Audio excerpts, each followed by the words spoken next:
Francisco, você falou aí, e até pegando carona nessa história do marco aí regulatório, enfim, você falou ainda há pouco que a realidade do transporte mudou. A gente vinha observando aí questão do Uber, da carona solidária, home office, enfim, isso tudo impactou, obviamente, na diminuição de demanda. O Otávio também falou a questão, óbvio, levando em consideração outros reflexos da pandemia, dificuldade financeira, empresas que estão entregando serviços, enfim. A pergunta que eu te faço é a seguinte: na volta do novo normal, ou da nova realidade, o que é possível esperar do transporte por ônibus? Já que aí vocês têm uma realidade diferente, você falou a questão do transporte subsidiado, mas, obviamente, não dá para deixar de levar em consideração esses fatores que eu acabei de mencionar. Ou seja, isso tudo traz uma diminuição de demanda. E o transportador precisa honrar os compromissos, enfim. Como é que vai ser essa nova operação a partir do momento que a gente tiver, vamos dizer, o patamar que a gente tinha até 2 anos atrás, período pré-pandemia, era de 100 e hoje a gente tem de 60. Como é que faz essa adequação? Olha, mudando o enfoque, sabe? Mudando a governança, mudando os valores das empresas. Né? Antigamente, as empresas trabalhavam com conceitos, nós que somos transporteiros, a gente conhece isso a fundo, né? Por exemplo, demanda cativa. Era um conceito com o qual nós trabalhávamos. A demanda está lá, ela é minha. Se eu não transportar aquela demanda, ninguém mais vai transportar. Hoje não é assim. Hoje nós temos, né, um mercado concorrencial. Nós não podemos até não ter uma concorrência, né, de uma empresa com outra, que aí é uma concorrência predatória que os dois perdem. Mas nós temos uma concorrência onde você tem um prestador de serviço público e um desregulamentado, um que está tentando o seu espaço aí ao sol, né, oferecendo serviços mais baratos, melhores, mais rápido e tal. Isso tudo é assim mesmo, é o novo normal. Sabe? Você quer ver uma coisa que chama muito a minha atenção? É o seguinte, nós, operadores, nós nunca nos preocupamos com comunicação. Vou colocar nesse sistema. Dos dois lados. Eu preciso me comunicar com o meu cliente. A Bauducco, quando lança um recheio diferente da bolacha, ela reserva alguns milhões, certo? Né, de reais ou de dólares para informar o seu cliente que agora é o seguinte, antes o recheio, né, dessa bolacha era doce de leite, mas agora, além do doce de leite, também tem da goiabada. Tá? Experimenta, e não sei o que. Ele precisa de dizer para o cliente dele que ele está com um novo produto. Nós não fazemos isso. Nós fazemos reprogramação de linha, nós trocamos a frota, nós colocamos veículos super sofisticados, nós não conversamos com o nosso cliente, nós não dizemos para ele. E vou mais longe, às vezes, com essa coisa de achar que a gente é dono da verdade, nós oferecemos para ele coisas que não sejam importantes, mas não é prioritário para ele. Vou dar um exemplo. A porta USB. Claro que, certo? Quem não quer poder carregar o celular ali, o seu tablet durante a viagem e tal? Mas ele vai estar longe nos atributos de viagem, certo? Né? Por parte do cliente.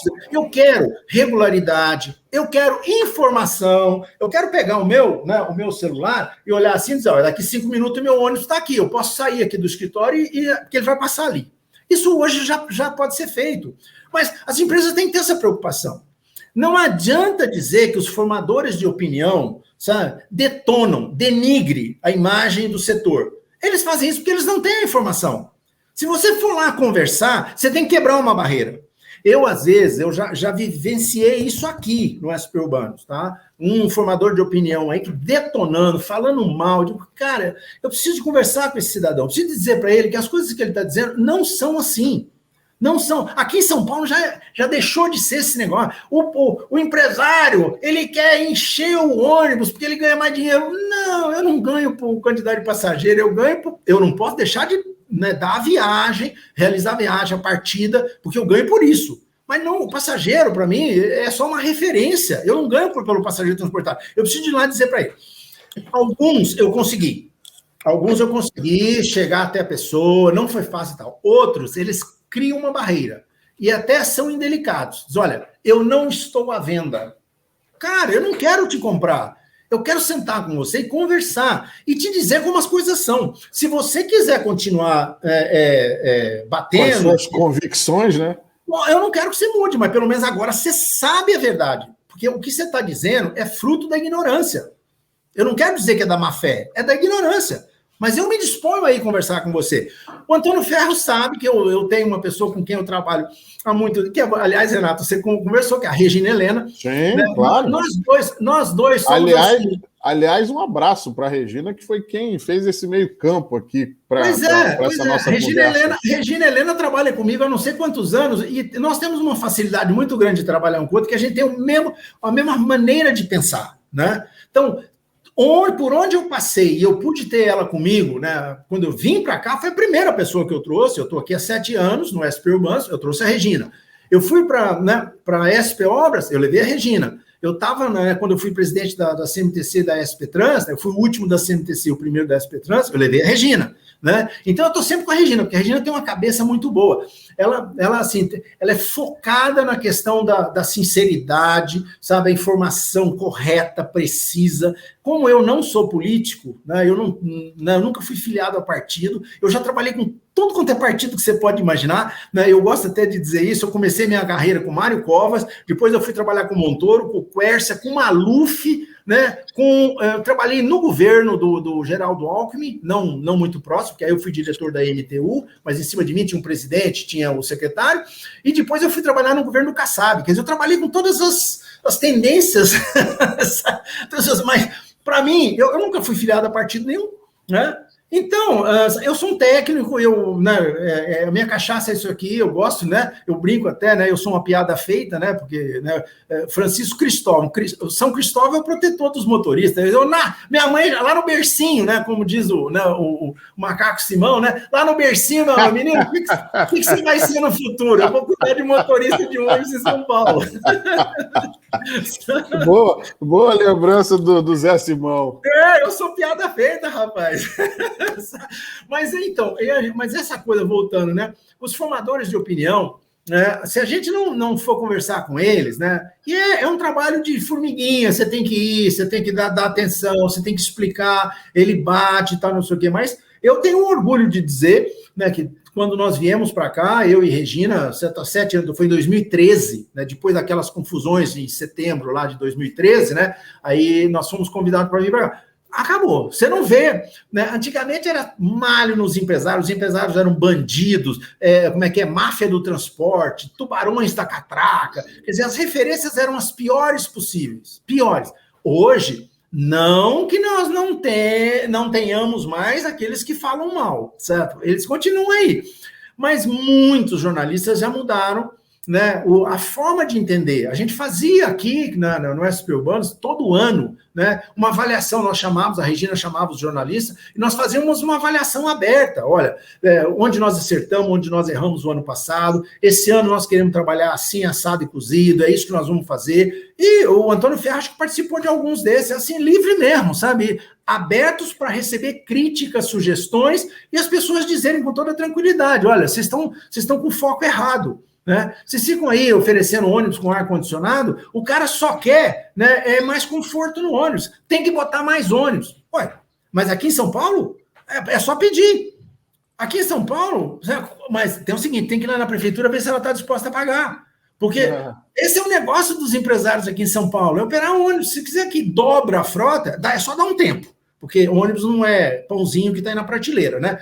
Dá um tempo, eles dobram, mas tem que ter remuneração. Né? Tem que ter remuneração lá atrás. Então, esse é o tema do dia aí, né? Essa questão da comunicação, eu reputo como extremamente importante, né? E acho que ela deve ter as suas frentes de trabalho. Uma é a comunicação com o cliente, a outra é a comunicação com, né, os formadores de opinião, a outra é com, né, assim, a Câmara, né, a sociedade civil, certo? Então, é um outro segmento, né, uma outra linguagem, inclusive, né, que a gente tem que ter. Mas se a gente não tiver esse propósito e não gastar, né, tempo e forma de trabalhar isso, não adianta se oferecer um bom serviço se você não conta para o seu usuário, se você não conta para o formador de opinião, que olha, eu mudei o recheio da bolacha, ele não é obrigado a saber, né? E ele vai continuar falando que a bolacha é ruim. Ferro, finaliza aí. Cristóvão, na sua visão, como vai ser o transporte verde, transporte descarbonizado na cidade de São Paulo no pós-pandemia? É um tema tão propalado aí ultimamente. Olha, esse é um assunto que nos preocupa muito, né? Não que nos preocupa no bom sentido, né? Nós queremos utilizar veículos que poluem cada vez menos. Eu costumo dizer, eu moro em São Paulo, minhas filhas moram em São Paulo, minha neta já mora em São Paulo. Você acha que eu não quero um ar aqui cada vez melhor para ser respirado, né? Agora, essa lei que nós temos aí, a 16.802, né, que é a lei de mudança climática, ela está sendo muito complicada, porque ela estabeleceu alguns parâmetros que a gente vinha trabalhando para atingir a lei, né? Mas, por força da licitação, né, o poder concedente criou uma tabela que nós somos obrigados a cumprir, né, mas simplesmente disse assim, a obrigação de vocês é atingir essa redução. Ano a ano, vocês têm que diminuir a emissão de material particulado, NOx, CO2, certo? Nessas proporções, para poder atingir a lei. Nada contra. Se nós tivéssemos tecnologia disponível. Nós não temos. Com, né, os motores que nós temos aí, com os combustíveis que nós temos aí, né, nós ficaríamos na mão do ônibus elétrico. Para atingir, né, as metas estabelecidas, nós temos que, né, eletrificar o sistema de São Paulo. Nada contra. Ainda mais para mim que comecei minha carreira no trólebus, né, Priscas Eras, né, final da década de 70, desenvolvimento de uma nova geração de trólebus para São Paulo. Esse foi o meu início de carreira. A coisa que eu mais quero é eletrificar São Paulo. Agora não seria com o trólebus, seria com os veículos a bateria. Mas nós temos um fabricante que tem 15 ônibus rodando aqui em São Paulo, nada além disso, né? E, do ponto de vista da prefeitura, nós não temos aquele tripé que eu costumo dizer. Nós precisamos, né, de disponibilidade de tecnologia, de confiabilidade dessa tecnologia, né, e razoabilidade do preço. Porque se esse veículo custa 3 vezes mais, alguém vai pagar essa conta. A prefeitura tem condição, né, de botar o dinheiro que falta? Insisto, do ponto de vista do operador, esse é o custo. Você tem como pagar? Então, nós estamos vivendo um pouco esse dilema. Não significa que nós não vamos encontrar uma solução aí, né? Mas nós precisamos Só um gancho. A lei precisa ser flexibilizada para permitir outro tipo de tecnologia? Não. Nesse aspecto, não. Ela não fixa a tecnologia. Ela foi muito boa. Diferentemente da lei anterior, que estabelecia que em 10 anos nós não poderíamos mais utilizar combustível de origem fóssil. E aí, bom, se não é fóssil, eu não posso usar o óleo diesel, eu não posso usar o gás, né, o gás de petróleo, né, eu não posso usar um monte de coisa. Eu não tinha outra. Tinha o diesel de cana-de-açúcar, que custava uma fábula, custava 20 vezes mais, né? Tinha o veículo elétrico, mas nós não tínhamos nem o veículo a bateria, aqui quando a lei, né, a lei de 2009, né, foi promulgada. Então, agora é o seguinte, essa lei, nesse aspecto, ela é boa. Ela não fixou a tecnologia, ela fixou o desempenho. Nós temos que atingir aquelas metas, né, de redução. Só isso. E nós vamos mas então o gás natural cabe nisso? Se não for de origem fóssil, nós aí seria o biogás, né? Seria o biogás. Nós temos aí um combustível que está correndo, né, certo, aí no paralelo, como eu costumo dizer, que é o HVO, né, que é o chamado diesel verde, né? Ele nada mais é do que um biocombustível hidrogenado, né? E você não tem que mexer no motor. Do ponto de vista da tecnologia, né, do motor, é zero. E você pode ir misturando com óleo diesel na proporção que você quiser. 10%, 20%, 30%, 40%, até 100%. Sem ter que mexer no motor. Com isso, e tendo em vista que nós vamos ter aí, da 2022, 2023, o Euro 6, a gente consegue ir levando. Enquanto isso, nós vamos testando veículos elétricos, que eu acho que vai ser a solução mesmo. Lá na frente, eu não vou estar mais aqui, né? Você vai estar aí, né? Vocês dois vão estar aí, eu não vou estar mais aqui, não. né? Mas aí vai ser tudo eletrificado. A tendência é essa mundialmente, né? É a eletrificação, e aí não é só do transporte coletivo, transporte individual também, né? Mas eu acho que até chegar lá, com disponibilidade tecnológica, né? Confiabilidade. Você imagina que em São Paulo a gente recebe em função da realização da viagem e da partida. Se eu tenho veículos que não funcionam, não estão testados, essa tecnologia não foi testada. Como é que eu vou botar isso em 14 mil ônibus aqui em São Paulo? Então, dificuldades, nós estamos enfrentando as dificuldades, mas nós vamos superá-las. Porque todos nós queremos, os operadores querem, né, produzir transporte com redução de emissões. Para nós isso é fechado. Nós só queremos as condições de poder fazer isso. A gente gostaria muito que o poder concedente tivesse elaborado um plano, um programa de redução com o papel, né, os papéis de cada um dos players, aí, dos atores do processo. Né? Não, né, o nosso poder concedente está muito preocupado em controlar as emissões propriamente ditas, ou a redução. Se então lá, ele não quer saber. Não quer saber se vai ter dinheiro, se a tecnologia é confiável, se vai ter outras tecnologias. Eu quero um mercado que a gente possa optar. Eu ponho metade da minha frota está com HVO, metade está com bateria, aí depois vem metade com célula de hidrogênio. Eu sei lá, né, o que tiver disponível, desde que polua cada vez menos.